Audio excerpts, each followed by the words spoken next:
Anda masih menyaksikan Redaksi Pagi. Tahukah Anda di Sidoarjo, Jawa Timur ternyata ada kampung bebek. Jadi di kampung ini terdapat ratusan peternak bebek dan juga produsen telur asin yang kini bertahan di tengah pesatnya kemajuan zaman. Ya, jurnalis foto Ganjar Wicaksono menelusurinya untuk Anda.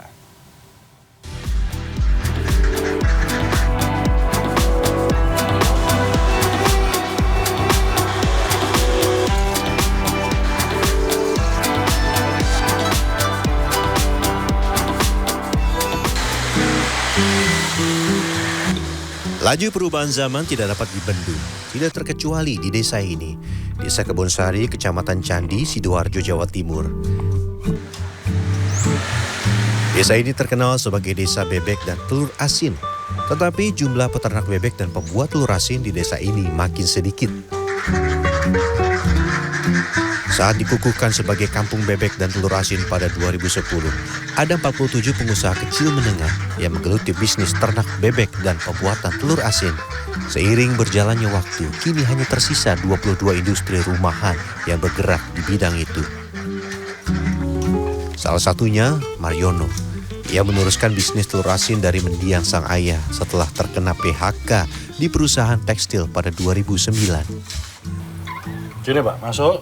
Ya masuk, langsung kita langsung taruh. Oh, gini. Nah, ini ya. Gini ini ditaruh gini berapa lama? Berapa? 10 hari Pak. 10 hari? Iya harus 10 hari Pak. Kudu sabar berarti Pak? Iya Pak, harus sabar Pak. Kalau nggak sabar nanti nggak jadi, nggak asin Pak. Oh gitu? Iya. Nggak bisa kurang 10 hari? Nggak bisa, nanti nggak enak Pak kalau nggak 10 hari. Nggak bisa hari. Diubah? Nggak bisa diubah. Aturannya? Minimal 10 hari Pak. Nggak boleh diubah aturannya? Iya. Nggak boleh.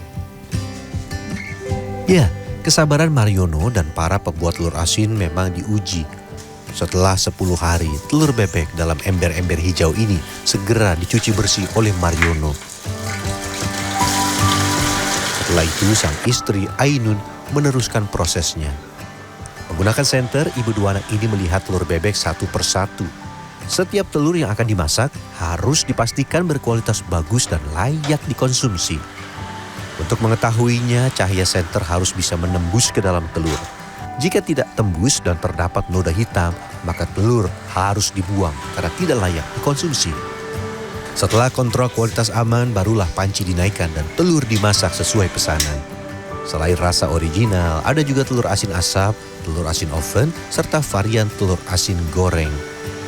Dari penjualan telur asin, Mariono bisa menghidupi istri dan 2 anaknya.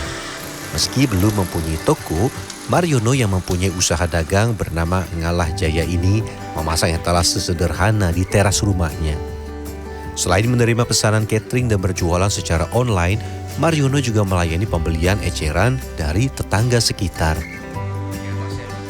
Nggak mesti ya 10, 15 ya. Ya sekarang ini beli 25 soalnya ada acara sedikit. Yang ori kayaknya udah standar ya. Kalau di sini kan yang rasanya yang paling enak kan yang goreng. Oh, kenapa? Enaknya kenapa? Enaknya teksturnya itu lebih kering. Harga telur produksi kampung ini diseragamkan. Telur asin original Rp3.400 per butir, varian asap Rp400 per butir, varian goreng dan oven Rp3.600. Dalam sehari, Mariono bisa menjual 300 hingga 400 butir. Namun sayang, pemasaran produk ini seperti katak dalam tempurung, tidak bisa menjangkau ke daerah lain di luar Sidoarjo dan Surabaya. Pembuat telur asin sekaligus peternak bebek bernama Hoirun ini pun menghadapi kendala yang sama, pemasaran. Selain itu, ia juga harus berurusan dengan ancaman penyakit unggas. Hoirun yang beternak bebek sejak 2005 ini sering kecewa karena bebeknya yang berjumlah ratusan mati di mangsa penyakit dan ia tidak tahu harus mengadu kemana. Hingga kini Hoirun masih memelihara sekitar 300 ekor bebek. Telur yang dihasilkan ternaknya ini sebagian diolah menjadi telur asin. Mengandalkan mesin pengasap, selain membuat varian telur asin asap sendiri, Hoirun juga kerap menerima telur milik produsen lain untuk diasap. Ia menyebutnya menjadi kuli asap. Peternak bebek dan pembuat telur asin tidak bisa bergerak sendiri. Mereka berharap pemerintah memperhatikan nasib, khususnya dalam bidang pemasaran, baik pemasaran konvensional maupun online. Ganjar Wicaksono, Andreas Wicaksono, Sidoarjo, Jawa Timur.